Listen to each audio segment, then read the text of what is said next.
வணக்கம் நண்பர்களே. என்னடா இன்னைக்கு தேங்காயோட வந்திருக்கேன்னு தானே பார்க்குறீங்க. ஆமாங்க, இன்னைக்கு கன்டென்ட் இந்த தேங்காயை பற்றி தான். இன்னைக்கு இந்த தேங்காய் பார்த்தீங்கன்னா மார்க்கெட்டில் கட கட கட கட கடன்னு விலை அதிகமாக வந்துருச்சுங்க. ரொம்ப வளர்ச்சி அடைஞ்சிச்சு. அதாவது தங்கம் ரேஞ்சுக்கு வந்துருச்சு. தங்கம் கூட வாங்கிடலாம் போல இருக்கு. தேங்காயோட விலை அவ்வளோ வந்துருச்சு.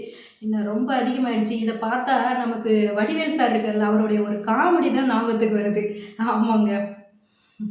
ஆமாங்க. சார் சொன்ன மாரி, இன்னைக்கு எங்க வீட்ல தேங்காய் சட்னின்னா, நான் பணக்காரி தான் அப்படின்ற மாதிரி. உண்மையாவே தேங்காய் வாங்குறது பெரிய பணக்காரங்க தான் வாங்கணும் போல. அந்த ரேஞ்சுக்கு இன்னைக்கு வந்துருச்சு. ஆ இப்படி தேங்காய் இவ்ளோ வரலாறு காணாத அளவுக்கு இவ்ளோ விலை ஏற்றத்துக்கு என்ன காரணம்?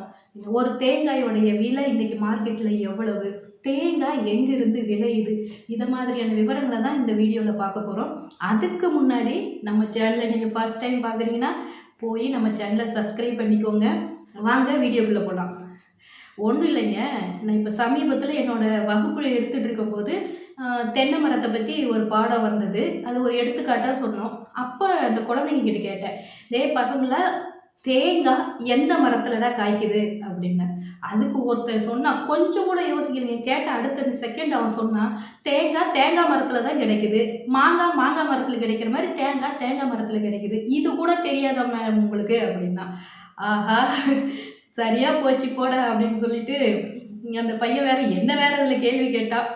சரிடா அப்படின்னு சொல்லிட்டு அவனுக்கு விளக்கம் கொடுத்தேன். தேங்காய்னா எங்க இருந்து காய்க்கும், தேங்காவோட மரத்துக்கு பேர் என்ன அப்படின்றதெல்லாம். ஸோ அதே கருத்துக்களை உங்களோடையும் பகிர்ந்துக்கணும்னு ஆசைப்படுறேன். தேங்காய் வந்து தென்னை மரத்துல விளையுதுங்க. தேங்காய் மரத்துக்கு பேரு தேங்காய் மரம் கிடையாது, தென்னை மரம். தென்னை மரத்துல விளையுது. தென்னை தோப்புன்னு சொல்லுவாங்க. அது தோப்பா இருக்கும். தென்னந்தோப்புல விளையுது.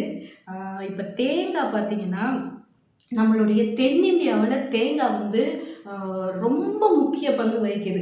தேங்காயும் நம்மளுடைய வாழ்க்கையும் ரொம்ப அடாப்டடா இருக்கு. அது தேங்காய் இல்லாம நான் இல்ல, நாங்க இல்லாம தேங்காய் இல்ல. அந்த அளவுக்கு தேங்காயும் நம்மளுக்கும் அவ்வளோ ஒற்றுமை இருக்கு. அப்புறம் அது மட்டும் இல்லங்க, தேங்காய் வந்து எங்க விளையுதுன்னா, அதிகமா இலங்கை, இந்தியா இந்த மாதிரி வெப்பமண்டல நிலப்பரப்புகள்ல தேங்காய் அதிகமா வளருது. அப்புறமா தேங்காயில வந்து டாப் டூ பாட்டம் எல்லாமே நமக்கு யூஸ் ஆகும். அதாவது பயன் தரக்கூடியதா தான் இருக்கு தேங்காய் தென்னை மரத்துல. இந்த தென்னை மரத்தோட அனைத்து பகுதிகளும் நமக்கு பயன் தரக்கூடியதாக இருக்குது. அந்த அளவுக்கு தேங்காய் வந்து ரொம்ப முக்கியமானது, ரொம்ப இன்றியமையாதது வேற. தென்னை மரத்துக்கு பார்த்தீங்கன்னா, கிளைகள்லாம் இருக்காது. தென்னை மரத்த உச்சியில பார்த்தீங்கன்னா, தென்னையோட ஓலை இருக்கும். அது வந்து 4லேருந்து 6 மீட்டர் நீளத்துக்கு வளர்ந்துருக்கும். அப்புறம் இந்தியா வந்து தேங்காய் உற்பத்தியில எப்பவுமே இந்தியா முன்னிலையில தாங்க இருக்குது. அடுத்து இந்தியால வந்து தமிழகம், கேரளா, ஆந்திரா, கர்நாடகம் இந்த மாரி மாநிலங்கள்ல தென்னை வந்து அதிகமா விளையுது. தென்னையுடைய எல்லா பகுதியிலும் நமக்கு பயன் தரக்கூடியதுன்னு சொன்னேன்ல. இப்ப தென்னை மரத்துல இருந்து நமக்கு ஃபர்ஸ்ட்டு இளநீ கிடைக்குது. அந்த இளநீரை நம்ம குடிக்கும்போது என்னன்னா, அது நம்மளுடைய உடல் உஷ்ணத்த போக்குது. ஹீட்ட ரெட்யூஸ் பண்ணி நம்மள குளிர்ச்சியா வச்சுக்குது. அதுக்கடுத்து தேங்காய்.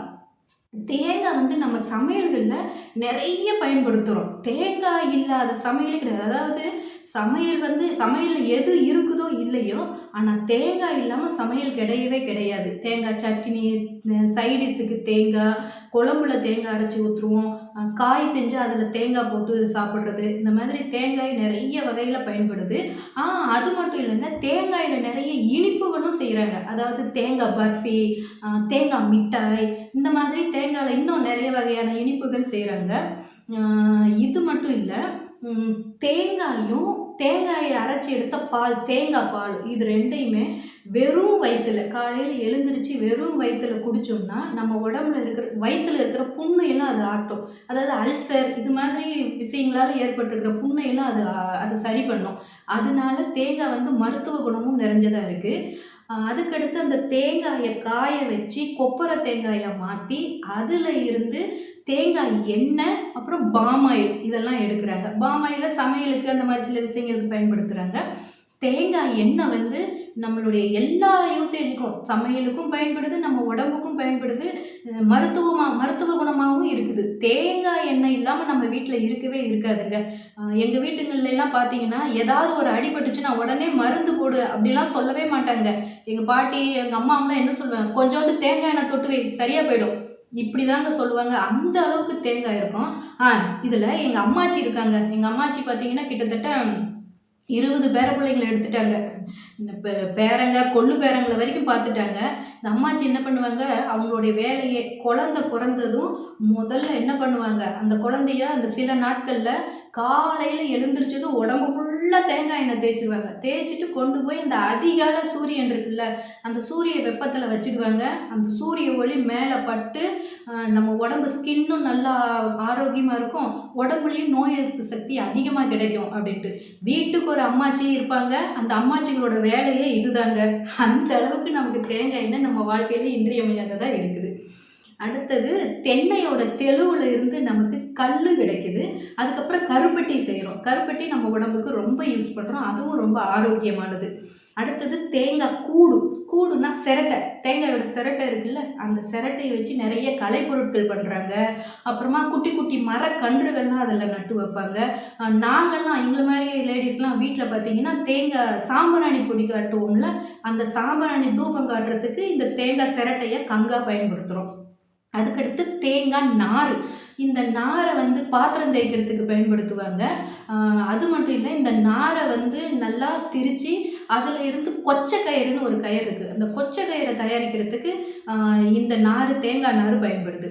அப்புறமா இந்த தேங்காயோடைய கீத்து, அது என்னது, தேங்காயோடைய ஓலை இருக்குல்ல, அந்த ஓலையை கீத்து கொட்டகையாக நெய்வாங்க. கூரை வீடுன்னு சொல்லுவோம்ல, அந்த மாதிரி கீத்து கொட்டகையாக நெய்வாங்க.